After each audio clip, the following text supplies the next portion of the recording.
record to this computer. All right, go ahead, Nancy. All right, now it's showing recording. See, I Yeah. keep hitting the mouse. I'm recording in my computer. It says Is yours recording recording to the cloud? Okay, record to the cloud. Okay. All right, we're good. All right, I'm All going to right. admit everybody right now. Okay. Good? Sounds good. All right.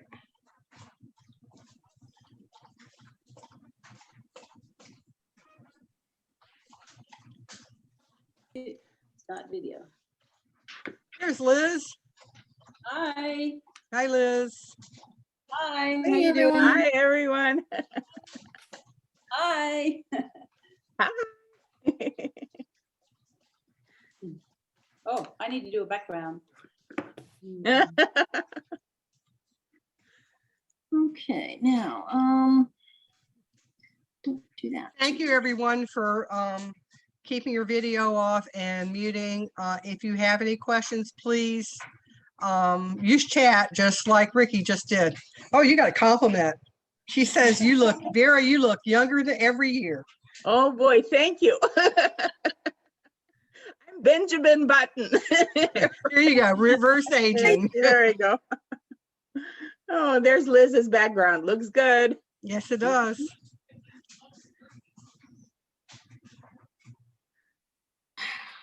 Okay, Nydia, can you change the recording to eliminate, to not have the non-videos for some I reason? did that already. Oh, okay, because they're still showing online. I think you may have to enter it, do The it yourself view. since you're Right. recording. Sorry, Right. guys, technical difficulties. It's the view setting. Yeah, because the only people I see are the 5 of us who have our video going. Okay, and I see everybody, so let me fix that. That was a pretty cool trick, though. I didn't know about that one. Oh, yeah, I mean, I learned about it last time. And if it seems like we're learning as we go, we are. How come we're here and not in the opening ceremony meeting? Because the opening ceremony was over with. We did that an hour ago. Uh, She's in Greece for the, Time and you know, yeah. What Instead happened? of her How problems come converting you're now times. 7 hours behind? I thought you were 8 hours behind. Well, right now it is 12:03 p.m. in Eastern Daylight Savings Time. You're Central- 8 hours. Central Daylight Time, where Nancy and I are, is 8 hours behind you. Oh, shoot. Oh, just as well I realized that. Well, better to find out now. Yes. I have to change all my schedule. Keep track of your time zones because this is going to be I'll wherever you are. Oh, my God. There are both advantages and disadvantages to virtual conventions. Time That's zones yes. are one of the things that can make it available to lots of people around the world, but can also make it difficult. Exactly. Well, I wouldn't have been able to be there an hour ago anyway. I was busy, so. Yeah.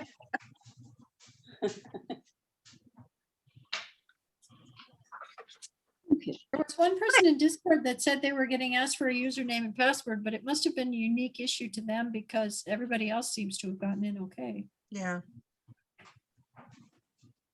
Okay, all right. And on the participants, okay, we had some folks that left. That's fine. Participants.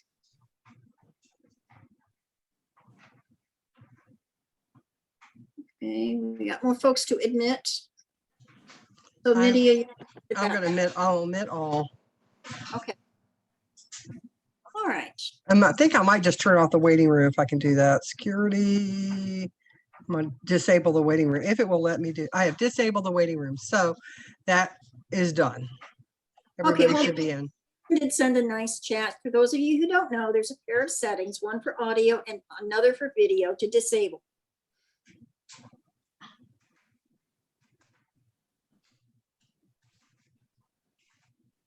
Okay.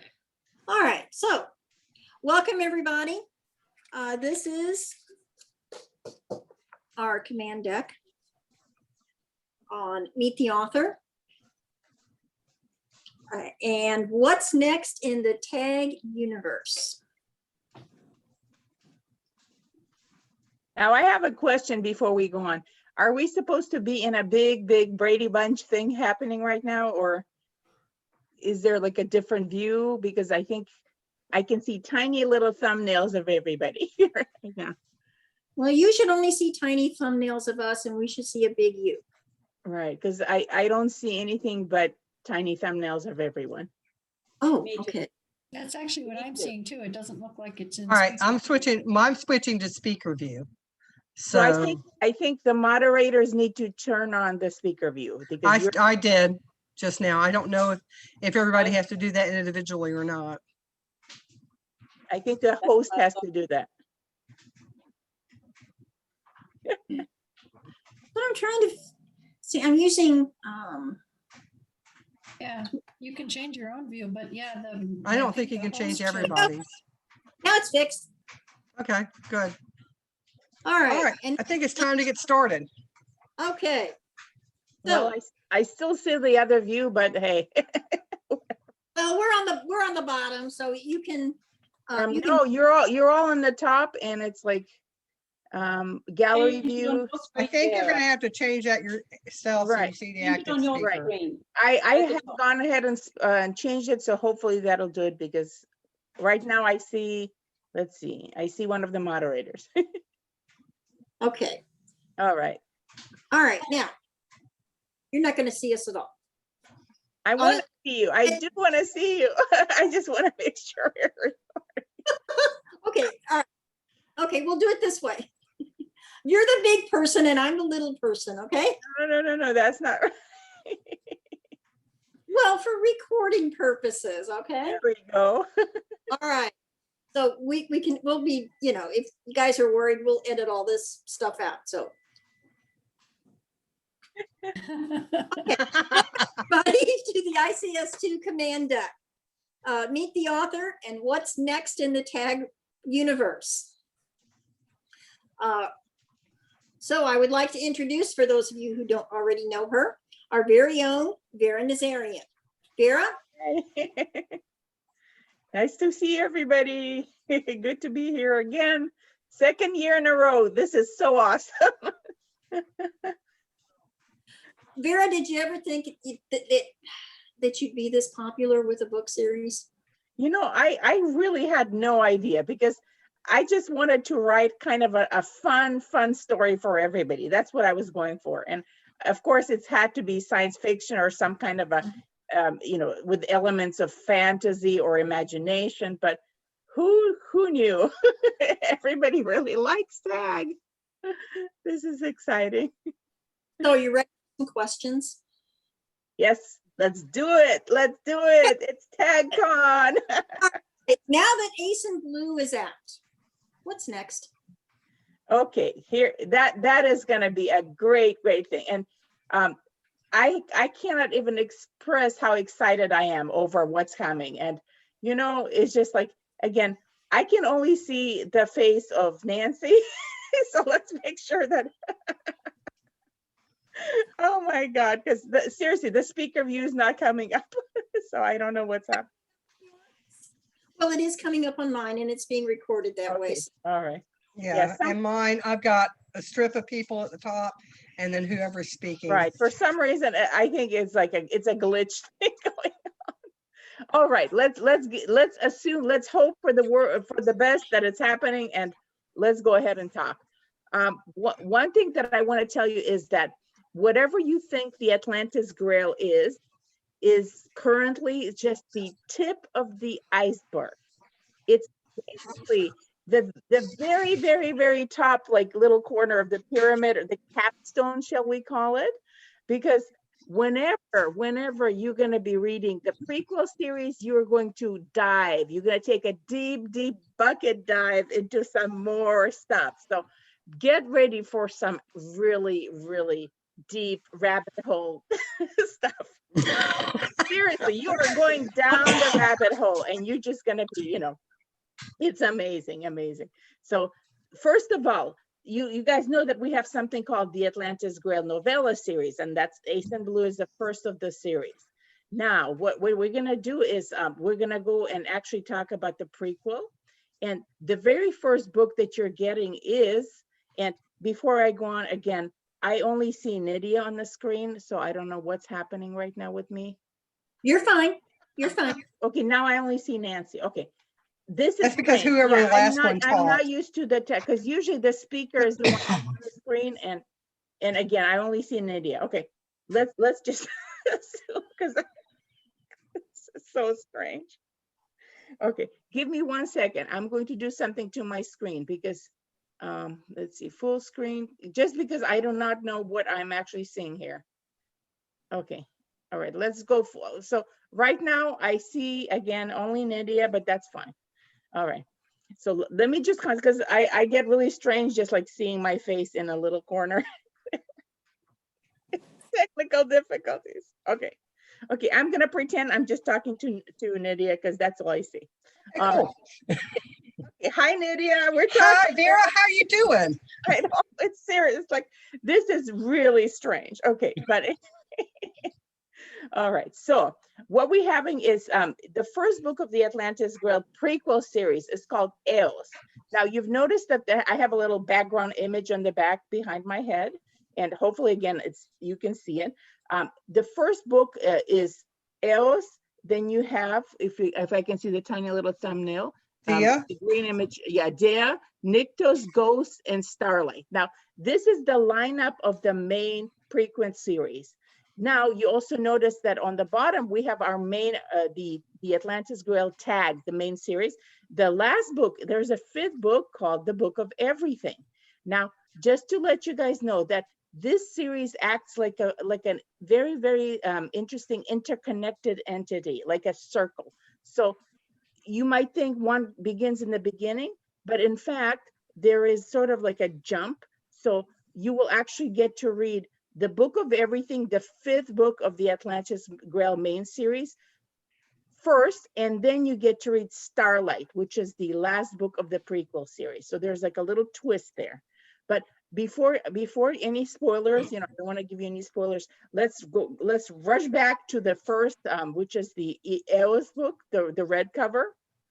And we're going back 12,500 years into the deep past of Earth.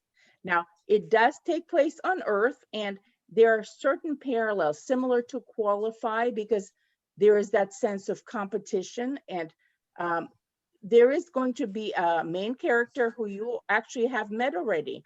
Now, this main character is an ancient, and I don't want to be, again, giving away too much. There's actually 2 main characters, and you will be reading from alternating points of view. And these people are experiencing the original Atlantean asteroid. What we may look up in our ancient history and think of as whatever destroyed the dinosaurs or called the Ice Age, that whole time period, that's when this story is taking place. And we're going to ancient Atlantis, and we're going to be kind of embroiled in the history, the politics, the people, and you're going to see different cultures again. And imagine Earth in those days. People have a really, really dim view.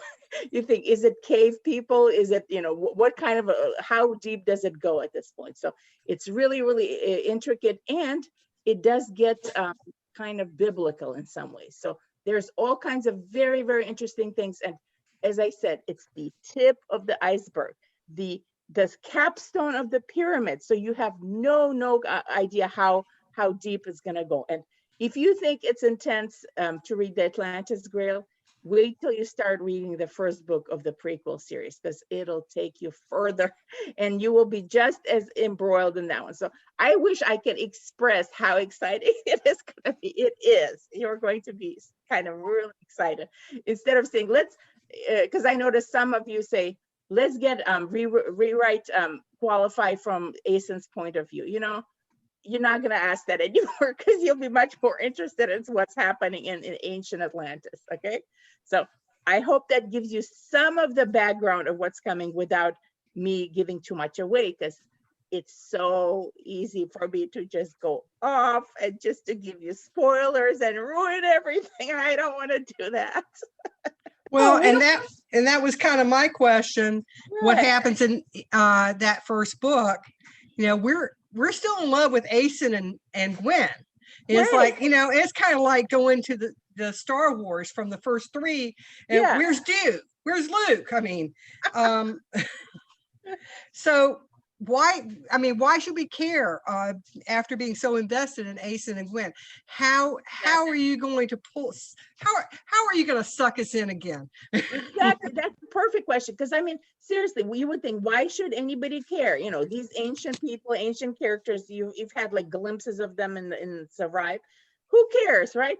Well, you are going to care a whole lot, because these are real characters, real people, and you will get to know them just as you know Gwen and Aeson and the gang, because these people are alive and they have their own fates, their own kind of like emotional stories. They have their own family stories, because you know how important family is in the Atlantis Grail. You get siblings, the parents, all the relationships. Well, that kind of level stuff is going to happen in the prequel series. So you will become invested. And right now, I don't blame you. I don't blame anybody for saying, let me just have more Aeson. I just want more Aeson and Gwen. You got it. No, you will have it. Believe me, I'm not done with Aeson and Gwen. Gwayson, or however you call it. Yes, there's the Book of Everything, which does go on after the end of the you know, when Survive has that little epilogue chapter and end. It kind of gives you like a little flavor of what's to come in about 5 years from now, you know, from that end time. Well, you're going to get a lot. You will have all you will have, you know, the backgrounds of what happens with Zelia, what happens with Kerovat, Oala, you know, what's happening in their lives at the same time as Gwen and Aeson are having their kids and having their other experiences.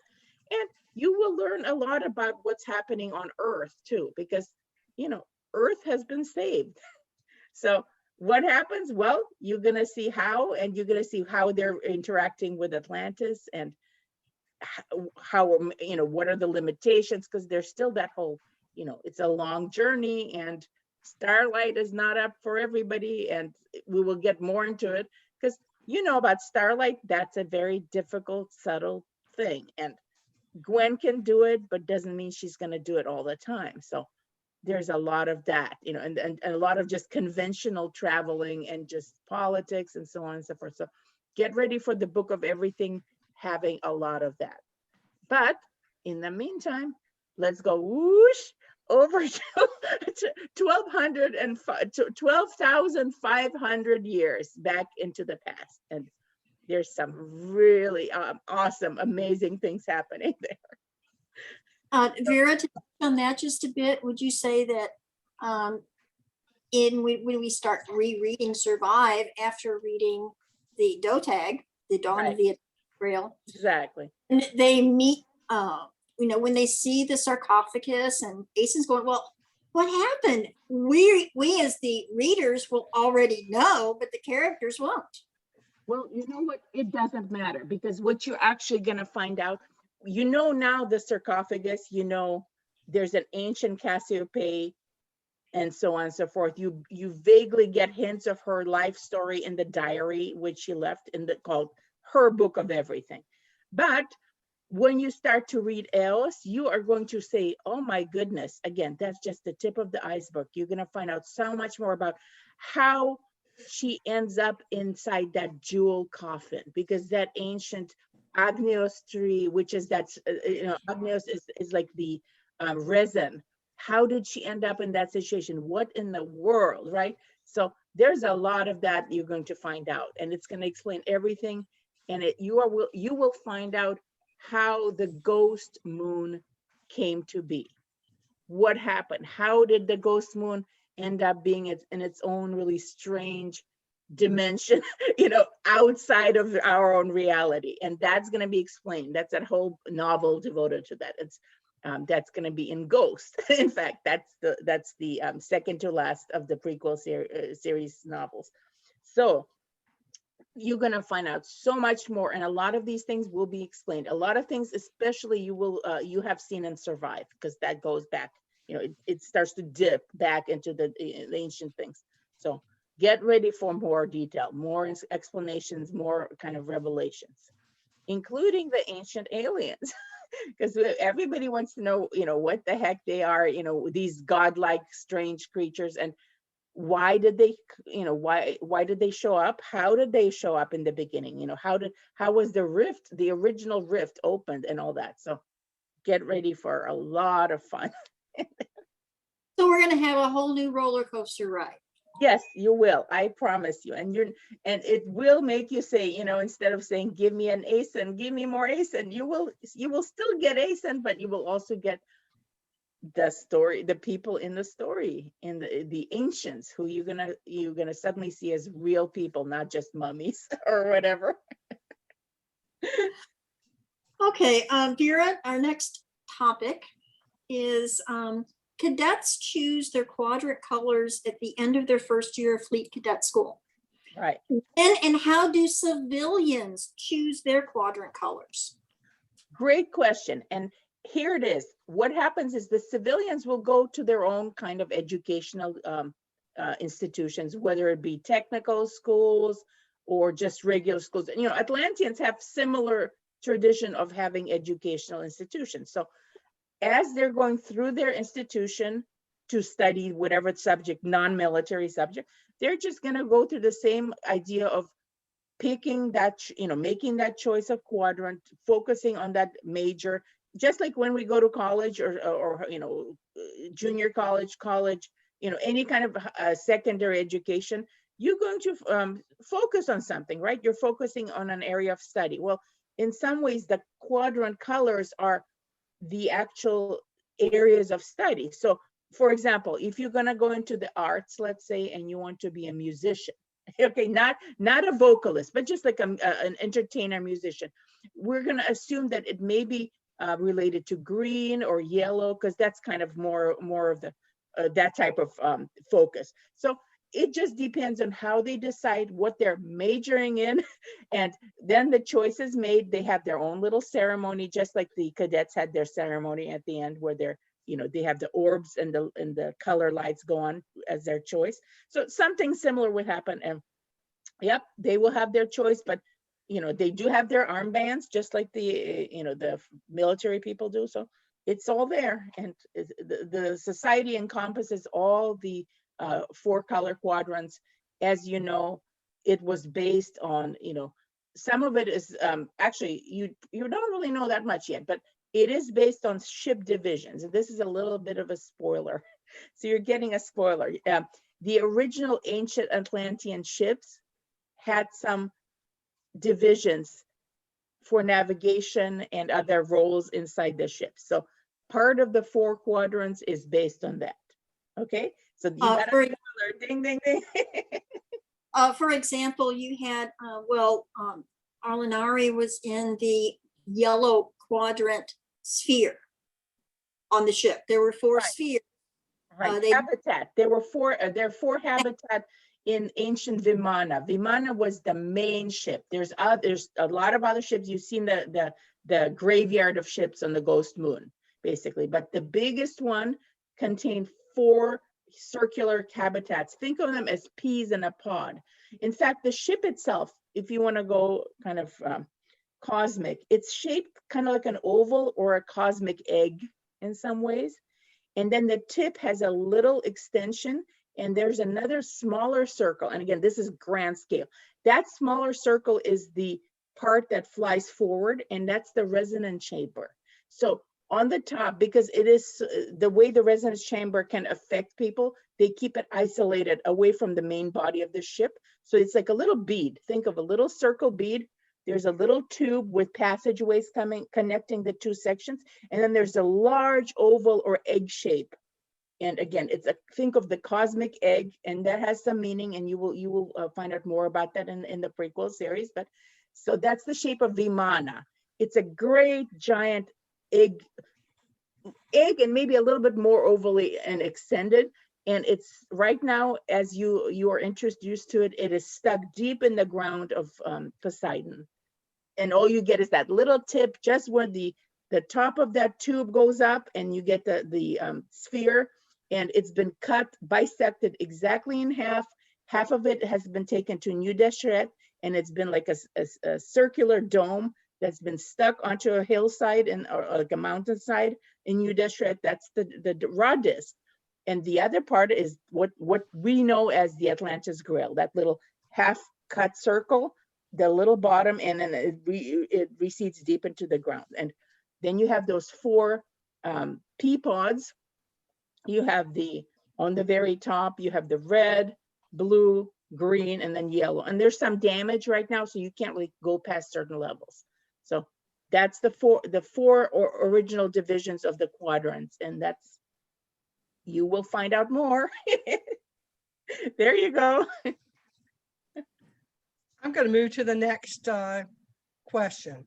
I know you're not going to give us the Aeson side, but you know, Gwen used to remark about how she would do secret scans. She would look for Aeson or Yes. Logan. Inquiring minds want to know if Aeson did the same thing. Well, yes, because what happens is Gwen has this kind of like a dorky habit where she had a crush on people, so she would like watch them. But again, because she didn't really know how to approach people, she would just, look from afar and never say anything. Aeson is a little bit like that too, but not exactly. Okay, Aeson is confident as a human being. So unlike Gwen, who has kind of a self-esteem thing going on, Aeson does not have it, but he just doesn't know how to cross the line between formal imperial prince and just a friendly guy who might look at another person or care about a girl. So as you've read, if those of you who have read Aeson Blue, which I don't know if you can see it there. There's a hardcover and there's a paperback, and it's going on in and out of the with my background. So anyway, if you've read this story, then you will know that Aeson had to learn a whole lot of kind of relationships and social interaction from early childhood, because he's been stuck inside this imperial ivory tower prison. So when we get past all that, his growing up, he goes on the Earth mission, he meets Gwen. He's still not quite perfect in terms of checking girls out. So if he's gonna, he be very stiff and kind of, not very, he doesn't really have what some people would call the moves, or like Zelio has like this easy way about him. He can go pick up girls, and he just, as you've seen in the novella, Ilya can just take his shirt off.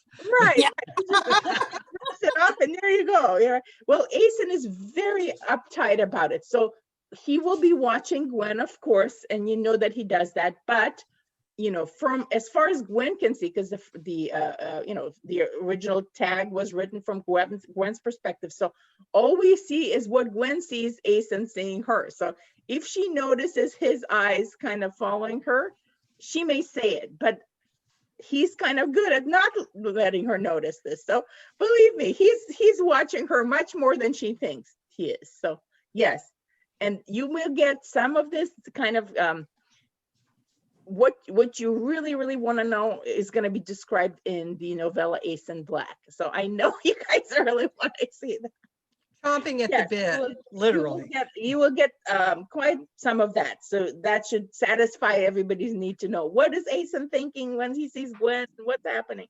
So Well, I mean, he did show his awkwardness when at the red dance, when he's just staring at her, and Oala practically has to put his mouth back together because his chin's down here at his chest. And he doesn't know how not to do that, because again, social skills, he's got good social skills for his role as the Imperial, but in terms of normal human relationships, zero. Poor guy has no. He's used to, It's an on-off. and she was definitely not Right. looking pretty. Now, as we go to our next topic, Inquiring minds also want to know, because we have sort of a favorite bad guy. He's sort of a bad guy, but he's not a bad guy, and he sort of is Nefir. He was in the same class as Elikara. That's right. And did he happen to go on the same mission with the Vekahats? The brief mission that was described in Ace in Blue where she died? Okay, good question. Another great question. Now, he did not.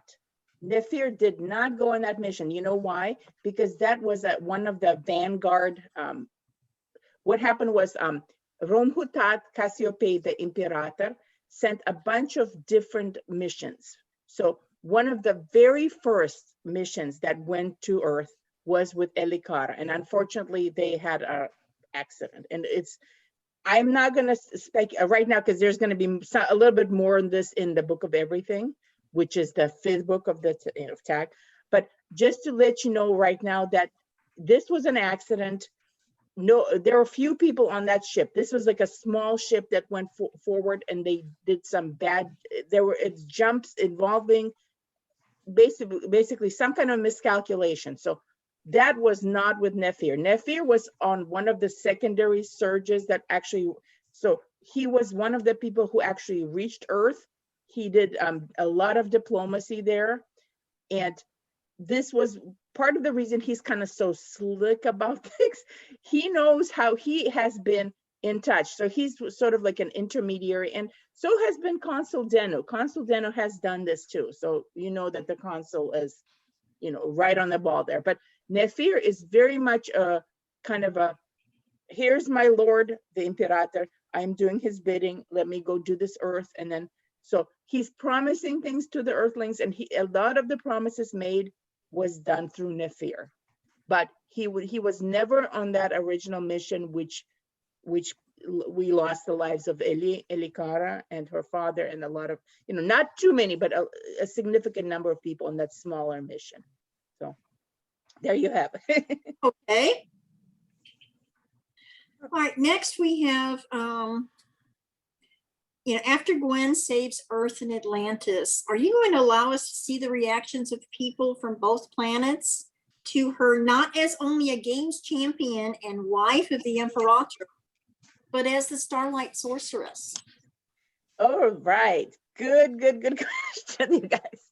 Now, some of the reasons to show reactions is, again, to show what's happening on Earth, on Atlantis, kind of like the fallout of that whole experience, that 4-book arc that we happen. So you will get to see some of that in the Book of Everything, because the Book of Everything, again, is that the time after, what happens to the games, how are people thinking about Gwen now? Like, do they know on Earth what she's done? Because remember, she saved Earth, and she and a lot of other people singing together, but who actually knows what happened, right? So we're actually going to get some Earth perspective, and some of that will be in novellas, because I will, as you know, there's a lot of character novellas coming up. One of them is, again, Logan's novella. You're going to get, I'm actually going to include some Earthlings. I may have some people that we have not really met on screen. For example, I think I've decided that I'm going to have the novella of LaRonda's little brother, Jamil. So we're going to, because he might be just stuck on Earth, and this, things, the asteroids coming, they're about to die, so it's horrible. But I think that's one way to show you guys what's happening on Earth when all this is going down, right? Because we don't have any of our characters. You have to have a point of view character to have this experience. So, or maybe Logan's older brother. Pardon me? I said, or maybe Logan's older brother, Jeff.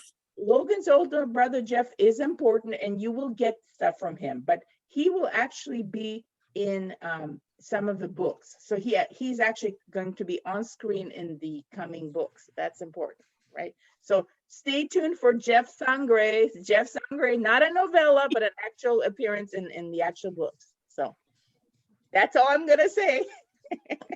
Well, and I've got a question. There were a few things that you left out of the last book, we never got to learn what was in Devorah's wedding gift, and we never knew where Aeson took Gwen on their Amravette days. Will we ever know that? Inquiring minds want to know, you know. Yes, I know you want to know. And this is again, great questions. And yes to both, but here's how we're going to do it.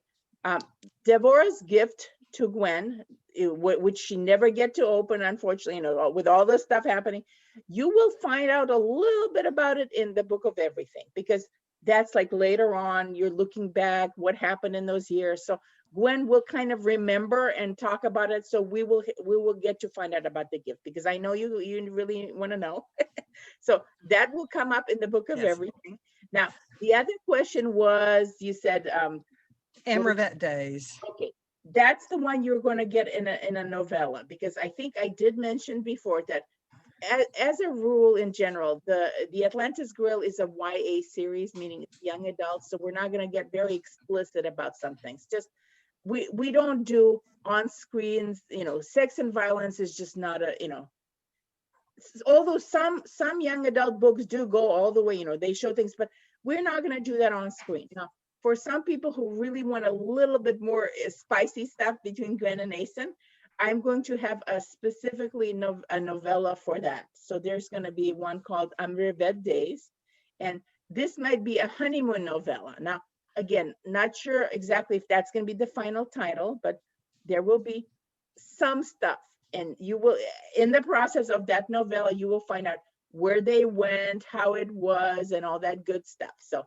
stay tuned for that. That's coming at some point. It's going to be, it'll answer your questions about. Good. There you go. Vera, I'm going to pose a fan question. This was asked by Ann Miller. And her question, we are all excited about the idea of seeing our favorite books as movies or a TV series. Is it a bit difficult for you to let go, giving the story to someone else to write the screenplay, knowing that some changes and omissions will be necessary? And will you be able to serve as a consultant through the writing and filming process? Okay, that's some of this is actually questions for the Hollywood panel. So that will be, we will get into that more. But here's a kind of a simple answer, is that when an author sells their series, their option to a film, a producer, a studio, and so on, there is usually an agreement to a certain level of, yes, you don't really have ultimate control, but you do have some kind of like not a supervisor, but maybe like an advisor. So, and it is not easy, you know, to give up that control is not something that an author say, oh, goody, just go take it and do whatever you want with it. I don't feel that way. Nobody ever does. But you have to be realistic, and you have to understand that these are two different art forms. A book, a novel series, you know, you're reading and you're creating the world inside your mind by words. So it's like a completely different method of art, of presentation, of story making. So when you're visually doing it, you kind of have to let it go. I'm going to assume that, you know, I will have some say over what I like or don't like. The, you know, the producers, the directors, the actual talent, the actors are going to interpret a lot of what is in the story. And it's not going to be the same. It can be. It's a visual medium. You're going to see people and you might think, that doesn't look like so-and-so. Well, the so-and-so is a dream, you know, figment of your own favorite imagination. For one person, that same character might look a little different than for you. So it's just, you're just going to have to hope that we arrive at the best average option. Whatever that is. Let them handle that. I will let go and say, you can do it. I can have a little bit of a say, but ultimately, this is the studio. So they're going to take care of it. They're going to do their, and I really am kind of confident that these people are going to do a good job, because I know how, you know, people who will pick up this project will believe in it and they will care. So we're going to fight really hard to make sure that's what happens. And well, as long as Aeson doesn't end up with black hair like Zelio. I mean, he's got to have the golden blonde, Right. not You like platinum that? like Harry Potter, Right. but the golden blonde. And you know, Gwen has the brown hair and the blue eyes. They got to have the blue eyes. Right. Well, I am sure that is easily arranged. So the contacts, hair dye, Contacts, yeah. Thanks, Sarah. visual effects, you know, they can do it. So that's pretty much fine. I think what actually matters even more is feeling the actors portray those characters, because it's all in the And acting, chemistry, and interpretation, chemistry. the chemist. Exactly. Because if you have a person who may at first glance not really even look like what your image in your mind is of a certain character of Asen or Zelia or Gwen, you know, if they grow into the role, if they actually give their really sincere, kind of earnest, sincere portrayal of that character, it was fine. I am perfectly happy with that, and I can understand that. So I'm not going to, you know, panic because somebody's a little bit different than the original. So yes, I'm fine with it. I'm okay with it because I trust them. I think they'll do a good job. I had a good question from the chat. I know the prequels will be full-length novels, but what point of view are you going to use? Are you going to have a hero or heroine, and it's from that point of view like you did Gwen? Okay, great question. Now, there will be, with Gwen's, obviously you have one single point of view. The prequel series, at this point, as I'm writing them in my head and I'm doing all the research, I see 2 points of view. I can't really give you who it is yet, but it's a clear 2 point of view thing. So you may have alternating chapters. For example, one person on for chapter 1, a second person on for chapter 2, maybe even scene breaks. You might even have one chapter, but you may have one character having a scene, then you get a scene break, then it goes on with the second character. So you be ready for a little bit of different presentation. It'll still be a first person. So it'll be something like, I went, I am seeing, I am doing this. So that's a first person kind of, you know, read. So you will get that first person, and it's going to be present tense again, just like with the Atlantis Grail tag, but 2 different points of view. So be ready for that. A question that's been posed on various platforms is, will any of the novellas repeat the events in the Atlantis Grail series? For example, will Asen Black repeat the series from his point of view? Okay. Yes, that's a question that comes up a lot. And I'm going to blame certain popular romance writers for starting this trend, which I think is really not a fair trend to any character, because once you start dissecting any book and just taking apart, you know, switching points of view, doing, you know, you are really, you're in some ways, you're destroying the original. So for me to just take, qualify and compete and win and survive and just, let's say, rewrite it all from Asen's point of view, first of all, it's boring. It really is. You don't want to read that. I mean, you really don't want to read it because you think you do, but it's just this, it's like a lazy way of doing it. So what I'm going to do instead is I will provide Asen's point of view, but it's not going to be the same exact scenes. There will be certain other events that may be overlapping, but they're not the scene. They're not going to be in the same kind of a, you know, maybe the timeline is the same, so it's happening at that time, but you're not going to have the same room, the same interaction. So let's say, here's one thing that I think we may want to do, whether it's going to be a novella or it's going to be in one of the, you know, the book 5 or so on. Everybody wanted to know what happened during the Red Dance when Asen went off and Allah just kind of followed him to see what happened to, you know, to him. So I may show that interaction. That may be on screen, either in a novella, you know, whatever that is going to be. But that never real in the, you know, I mean, compete. You never saw it on screen. So I would do something like that, where you take an event and you show it finally, but it's not the same thing. Hope that answers. Somebody just said, I would love to see Oella chewing Asen out after the red dance. That's what Is I'm that a saying. possibility? Yes, it is. That's what I said. That is a possibility. But again, you see the difference there? It's not Asen having the same exact scene with Gwen, the same exact. So it's something similar, but it's off screen and it hasn't been touched yet. So there you go. We make it different. There you Yeah. go. Exactly. You make it different. You show a different side of it, and you do not ever repeat the scenes. You don't want to do it because that ruins the original. Trust me on that. It kills the impact, the intensity of the original is diminished by having that thing done to it. So, Well, we know that, Asen was quite taken with Gwen at the Red Dance, and that he was very Say that. surprised to be on, yes, it was.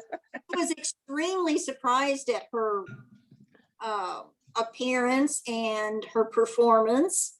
And, then there was also the, as some folks, I think it's chapter 33 or the jump scene. Yes, we know about that. Well, we had some of that. As you noticed, there was a conversation about that in Survive. So you got that.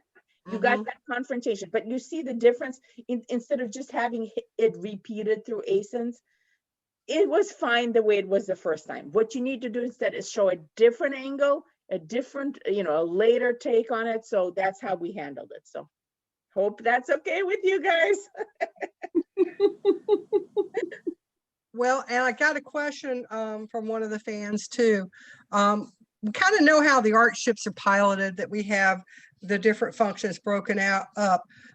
But what happened, and I assume the arc ships are keyed like the smaller ships. So what happens if a key pilot dies or something happens to them? Can I assume it can be rekeyed, but they want to know. Okay, this goes into the kind of the nitty-gritty of how the flight actually is controlled. Now, you may get some of this in the prequel series because you will get the ships, you will get rows of people on those ships, how they navigate, how they have the different duties. But in general, what happens is you will have the 4 quadrant captains, so to speak, or just like the command pilot is the main person overseeing that one ship. You're going to have pilots. So you will have 4 primary pilots for the 4 quadrant sections, and they have their roles. Now, if something happens to one of them, let's say the green woman dies, she's shot, and what are we going to do? We're stuck. The ship has been keyed into that, into her voice. Well, about something called the oral block, which was one of the methods they used to stop you from, one person would sing a keying command and it blocks the function. So you cannot change either this the hoverboard or some other object. Well, just like in this case, if you have somebody who can override an oral block, you will come in and that person can sing a new keying command and that takes over. So let's say captain or pilot number 4 or number 3, let's see, the green pilot is dead. Well, the command pilot, the top guy or woman, is going to go over and they're going to rekey it and somebody else will take over that function. So there's always going to be a backup person who is, they know they can do a kind of like a co-pilot, like a second person for that role. For example, Zelio would be the red pilot, and if in his duty, there will be somebody else who's really strong vocalist, strong, he can do, somebody who is well capable. They will take his role and they will go over and become that person because they need all those 4 different roles to make the ships function. All the ship systems kind of work together and they have to be keyed together. So hope that answers it. And you will see more of this described in the prequel to see how the ships actually are run. So how long can we wait for the next book? Oh, I wasn't supposed to ask that question, was I? Here we go. That's another one. Now, I would slap myself. You guys might have seen I put up a frequently FAQ, frequently asked questions thing up on the website, and just to remind before I answer, just to remind everybody, we have 2 websites that are really handy. First is easy to remember, tag.fan. That's TAG as the Atlantis Grail, tag.fan, not com, but fan. So if you But go I to can the remember that. plan, you know, you will have kind of a quick sheet of all the different links. And one of them is the frequently asked questions. And one of the very, very frequently asked questions is, how come, you know, when are the next books coming out? How do you release books? You know, why don't you set pre-orders? Why don't you do this? You know, I want this book now. I want to know exactly what month, you know, what year is coming. Well, you know what? I don't function that way. I just can't. Some author, and I think the reason for that is because I write by the seat of my pants, and it's called, in the writing community, we have two divisions. We have the pantsers and the plotters, or people who outline and organize. Some writers are great. They have the whole storyline in their heads. They plan out every chapter, scene by scene. They have these outlines. They write it quickly like that. And then there's the rest of us who have no freaking idea about the details. We know we know the main kind of emotional arcs of the story. We know what happens in the end. We know the big scenes, kind of things that happen, like big interactions, confrontations, like, you know, like Darth Vader gets, you know, has to confront his son or whatever. So that kind of thing. You have a big high level interaction in your mind. And as you write this, it may take you a day, it may take you a month, but generally speaking, it takes me about a year to write a big book. That's how it works, you know. So if you can assume I'm going to be writing, the prequel series in some ways are faster. They're going to go a little faster because a lot of the stuff is been kind of preset already by the original series. So, but still assume about a year. So I'm hoping that I can do book one else and finish it. You know, this is just like a ballpark goal out of the blue. Maybe by the holiday season of December and Christmas and Hanukkah and New Year, all that stuff. So maybe we can do it by then, but I'm guessing more realistically, it's probably going to be around spring. So around spring of 2022, we're probably going to have ales. Now, miracles do happen, right? So I may be able to do this a little earlier, and I may be able to hit the December holiday deadline. But again, I just cannot give you a straight answer no matter what, because it's not how my brain works. My stupid brain, as I say, it just does not plot. I cannot just go fast and you know, tell you, okay, this scene will be done in one day, the next scene is, and so on and so forth. It just doesn't work that way.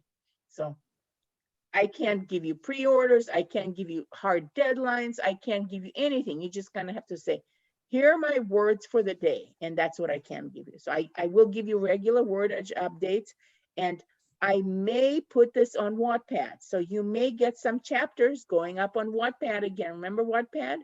That's the place, right? So I may put some of the early ales chapters, or you know, maybe the first half or whatever. We'll see. So some of it will go up on Wattpad just to give you an idea of what's happening, to whet your appetite and to know what that story is actually going to be like. So, and trust me, it is going to be amazing. But when is it coming? Up in the air. Next spring, maybe this holiday season. Okay. Hope that answers it. And then about a book a year is how I go. I may go maybe sometimes, if it's a miracle, it could be 2 books a year. If it's a novella, it could be multiple. You know, last year I'm not counting because it took me a whole year to do 1 novella, and that I blame COVID and all that, you know, horrible year. Well, that was not a normal year. A novella does not take a year to write. So Ace in Blue was just like, oh my Lord, let's just survive this, you know, whatever's happening now, you know, murder hornets, you know. COVID Right, brain. COVID brain. And it was just a crazy year for all of us, right? So yeah, normally a novella would go maybe a couple, 2 to 3 novellas a year is easily done, even more.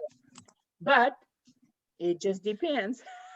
So stay tuned for the next book, else, which will appear sometime before the end of next year. So let's just, for not a hard deadline, but a squishy, soft deadline, just say before the end of 2022, you will have else. And it's going to be a big book, just as thick, you know, because you've seen Survive and the other guys, they are door stoppers. So it's going to be a nice thick book.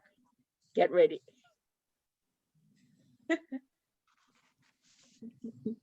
Yes, Thank you. it will be, it will be humongous.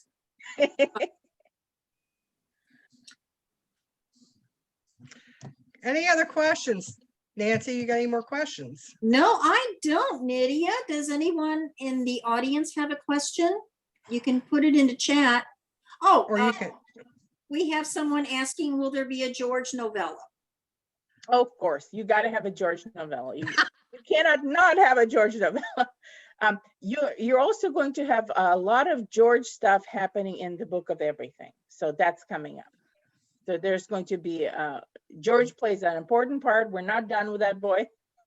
And we will, in fact, we will have, as you know, just to go back on the novellas, you're going to have another Aeson novella, at least one, maybe more than one, but at least one big Aeson Black.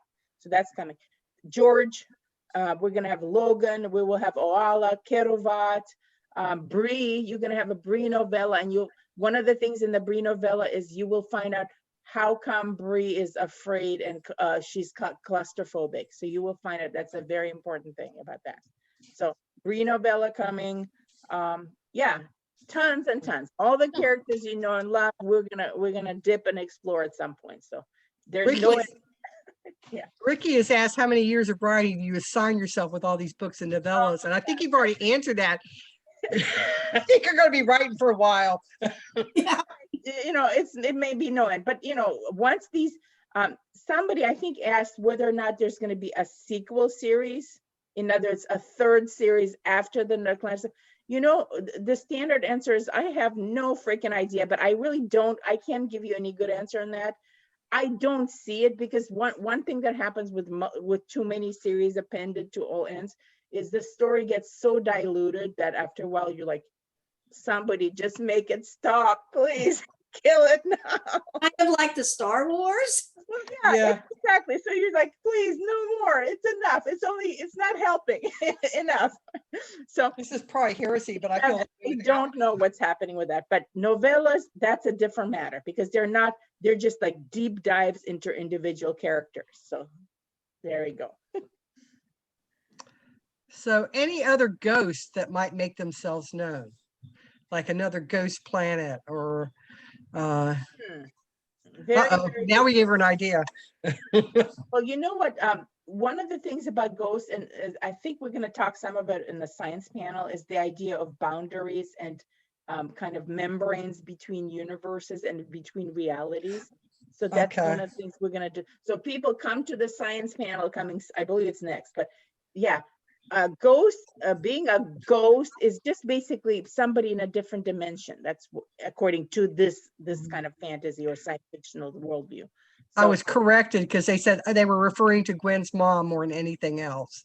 Are we going to see Gwen's mom again? Oh, I see what you're saying. Well, you know what? I don't know. Honestly, to be honest, I don't know because that just depends. You may have flashbacks from Gwen in terms of for example, in of everything, she'll remember certain things about mom. That's definitely, you will have that. But in terms of having her mom as a character, I don't know.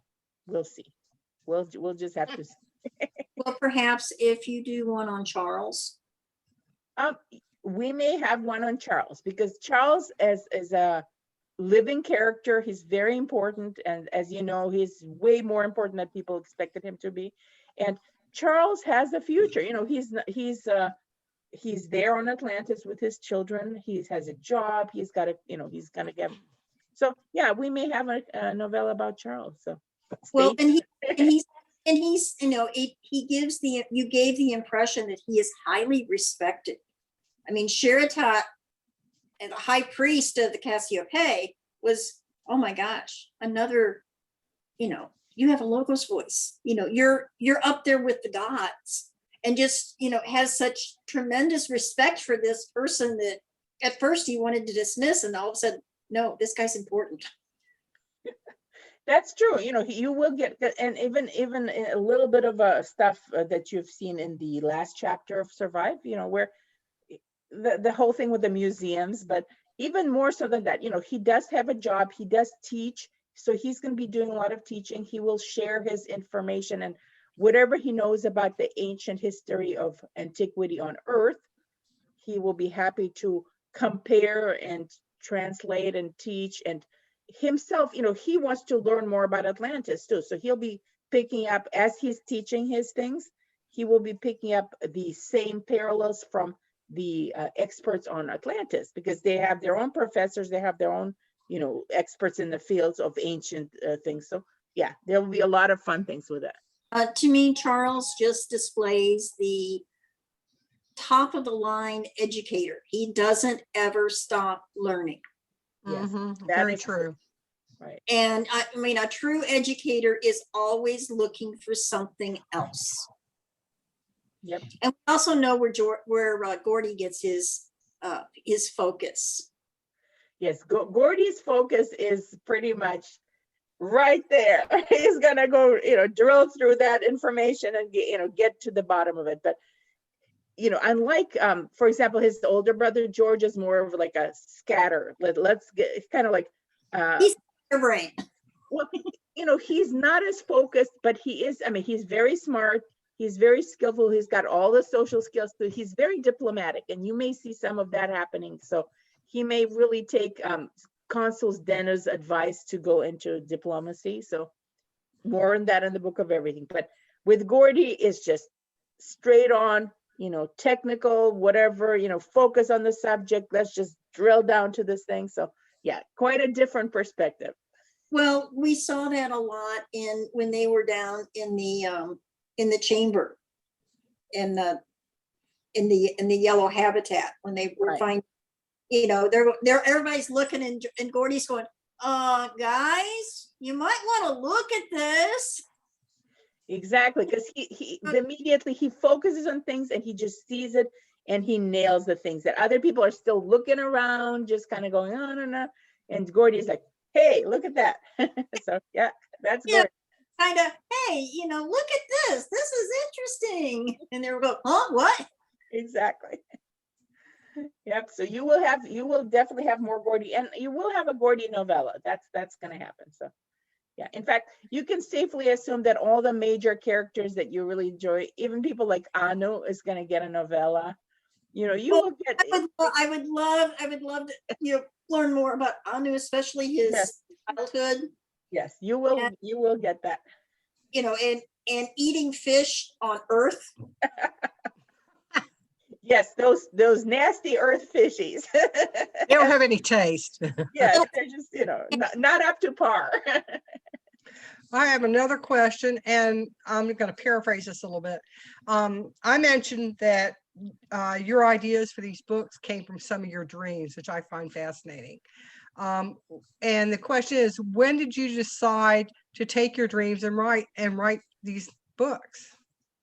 Well, you know what? It's not just dreams. It's just thoughts, like little random things. And sometimes it is dreams. For example, I had more of a the dream influence, and I think it was the Dreams of the Compass Rose, which was one of my other projects, completely unrelated to Atlantis Grail. But with the Atlantis Grail, if there's any kind of dreams, it's more like after the fact. So as I have the project, but you know, I suddenly come up with something and it just ideas click. So I'm not really a dream writer, but I do get occasional kind of forays into like, oh, that came to me in the middle of the night. So yeah, that can happen. And I think a lot of writers experience that. We get ideas from the weirdest places, and people may think, what the heck are you doing? I could be looking at the wall and I see a stick on the wall, you know, and I just ding, ding, ding. That just gives me a sudden idea for something. So, yep. Could be a dream. Could be nothing. Could be a cat. Yeah, Kenji. There you go. Now, Kenji was what, 4 cats? Yes, he was a combination of 4 cats, one of my friend's cats and 3 of mine. And then you just kind of pick up the different characteristics and you say, okay, big and fat, fluffy, farts a lot, or, you know.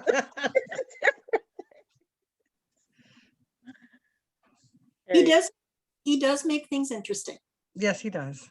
Dragging around, thump, thump, thump, Yeah, thump. I you have to mention this thing about Kenji. Oh yeah, the dragging part. Yes, I've done that with cats. We know how They that. don't like harnesses. They do not like, and they have this play dead thing. They go into possum mode. So you have My dog does that when she goes to the vet. She exactly. has to be Oh, dragged, literally. or picked up. anyway, I'm done, right? I'm not doing that. Exactly. We're like, Can't I make give up. You know, you gotta have to drag me over there, and you do. But one thing I want to talk about Kenji is some people. I believe I've seen some people ask me, why did you bring? You know, why do you put Kenji that whole episode? You know what?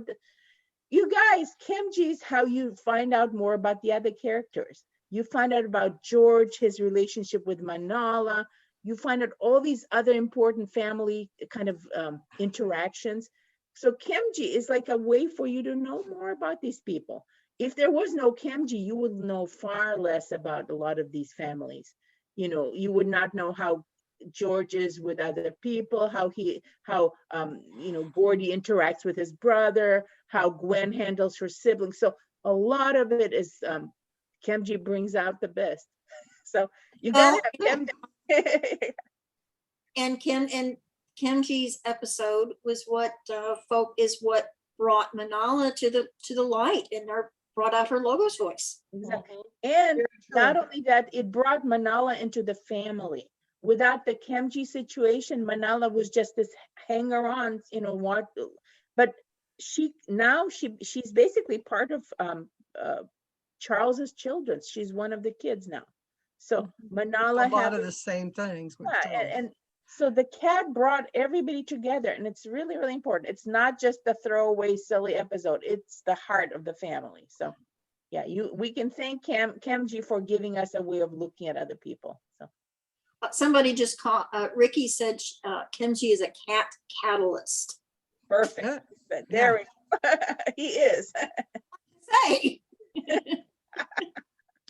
Another question, and I agree with this. You did an amazing job normalizing physical disabilities into the Atlantean society.